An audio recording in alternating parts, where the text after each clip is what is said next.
भारतीय सफारतकारी बाजारी वज़ीर ख़ारजा के हवाले कर दी गई है। पाकिस्तान के आलमी सतह पर बढ़ते कद ने मोदी सरकार को परेशान कर दिया है। भारतीय वज़ीर ख़ारजा जयशंकर से पाकिस्तान की आलमी पजीराई हजम ना हो पाई और सफारती ज़बान भूल कर बकने लगा है। अमेरिका, इसराइल और ईरान के दरमियान जारी जंग में पाकिस्तान की साजिशी की कोशिशों को दुनिया सराह रही है, जबकि भारतीय अपोजिशन ने जब मोदी सरकार की इस मामले में इंडिया की आलमी तन्हाई पर शदीद तनकीद की तो जयशंकर अपनी खिफत मिटाने के लिए ऑल पोल बोलने लगा। भारतीय अपोजिशन का कहना है कि नरेंद्र मोदी के इसराइल के दौरे के सिर्फ 48 घंटे के अंदर ईरान पर हमला किया गया, जिसके बाद उसने ना सिर्फ ईरान का एतमाद खो दिया और अब अमन के लिए की जाने वाली कोशिशों में उसको कोई पूछ तक नहीं रहा है। तो दूसरी जानिब पाकिस्तान, तुर्की और मिस्र काबिल एतमाद सफारती पुल के तौर पर उभर कर सामने आए हैं। भारत के अंदर शदीद तनकीद और खुद को आलमी लीडर कहलाने के दावों को जब किसी ने घास तक न डाली तो मोदी सरकार और उसका वज़ीर ख़ारजा बाजारी ज़बान बोलने लगा है, जो जाहिर करता है कि मौजूदा तनाज़े में तनहा रह जाने पर भारत कितना बेचैन है। मोदी ने इंडिया की अहमियत सिफर करके रख दी है, जबकि भारतीय व मोदी हुकूमत से मुसलसल सवाल कर रही है कि पाकिस्तान ने जो कमाल दिखाया उसे दुनिया मान रही है, तुम कहाँ खड़े हो। जयशंकर के आला सतह के सफारती इजलास में बाजारी अल्फाज का इस्तेमाल भारत की शदीद सफारती मायूसी और अखलाकी दिवालियापन को खुलकर जाहिर करता है और बिलाशुबा जयशंकर की बाजारी जुबान की घटिया जहनीत को जाहिर करती है। ये ऐसे ममालिक के वज़ीर ख़ारजा की ज़ुबान है जिसका शुमार जिस्म फरोशी, रेप और समाजी बुराइयों में सर फहरिस्त ममालिक में शामिल होता है। भारतीय अवाम को गुमराह करना आसान है, यही काम उनके सियासतदान, फौजी जर्नैल और बॉलीवुड इंडस्ट्री मुसलसल कर रहे हैं। ये जारहाना रद्दमल भारत के सुकड़ते हुए आलमी किरदार को छुपाने की एक नाकाम दिफाई हिकमत अमली है। दूसरी जानिब भारत तन्हा हो गया है और इस वक्त मलेशिया के वज़ीर आज़म से लेकर यूरोप, अमेरिका, मशरिक़ वस्ता और पूरी दुनिया पाकिस्तान की तारीफ कर रही है। भारतीय सफारतकारी बाजारी वज़ीर ख़ारजा के हवाले कर दी गई है। पाकिस्तान के आलमी सतह पर बढ़ते कद ने मोदी सरकार को अब परेशान करके रख दिया है।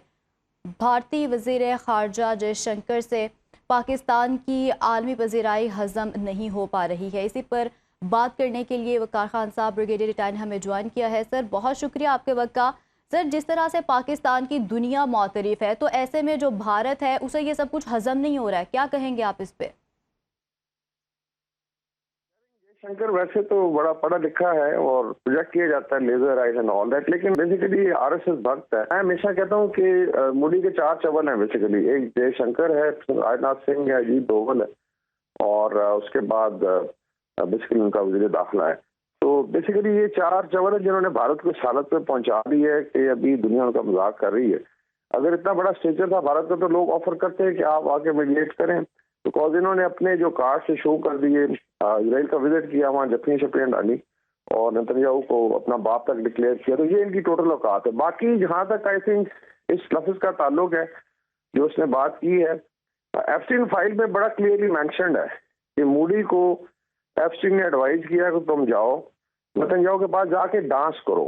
तो जयशंकर को बताएं कि अगर तुम्हारा वज़ीर आज़म घुंघरू पहन के डांस करता है तो फेवर्स ड्रॉ करता है, तो फिर उसकी मतलब सो वर्ड्स टू दैट इफेक्ट कि दलाली फिर कौन कर रहा है। मतलब आप हमें लेक्चर देंगे। आई थिंक पाकिस्तान का जो स्टेचर है डिप्लोमेटिक वो अभी माना जा रहा है। अभी भी आपने देखा है जब एफर्ट हुई है, इंशाल्लाह जब चीजें आगे बढ़ेंगी डेफिनेटली रिजर्वेशन है दोनों तरफ साफ है, बातचीत करेंगे। बाकी पाकिस्तान को एज अ मीडिएटर खुद सिलेक्ट किया है यूएस ने, उसके बाद ईरान ने, इसमें गल्फ ने पूरा सपोर्ट किया, चाइना ने सपोर्ट किया, रशियन फेडरेशन ने सपोर्ट किया। अभी इनकी आई थिंक काफी दिक्कत बन रही है। इंडियन पार्लियामेंट में भी अपोजिशन डेली मोदी साहब को सुना रही है कि आप विश्व गुरु हैं और कहते हैं पूरी दुनिया के मसले हल करते हैं, तो आप उसमें घास नहीं डाली। तो I think there lot of frustration और जयशंकर को चाहिए कि एप्स्टीन फाइल पढ़ ले, ये दलाली कौन कर रहा था। बेसिकली मोदी साहब थे जिन्होंने लिटरली जाके वहाँ डांस किया, उनको शर्म नहीं आती। आई वुड से इतने अभी क्या कहे बंदा। तो mainly it is I think total frustration. और भारत में जब अपना स्टेचर बनाया हुआ था, लोग ये भी कह रहे हैं कि आप विश्व गुरु नहीं है और बेसिकली आप विश्व चेला हैं। तो बुला लेते हैं वहाँ जाके खींच करके हंसते हैं, मोदी साहब सारी दुनिया उनका मजाक कर रही है। तो there lot of pressure in India. बाकी गोदी मीडिया जो मर्जी कहता रहे, थे पाकिस्तान इंशाल्लाह विल कीप मूविंग फॉरवर्ड और भारत के अदायम को भी शिकस्त हो गया। भारत आइसोलेट हो गया कि सारे कह रहे हैं कि आप आइसोलेटेड हैं। अब पाकिस्तान को आपने 20 साल लगाए आइसोलेट करने में, लेकिन डेफिनेटली आप खुद आइसोलेट हो गए।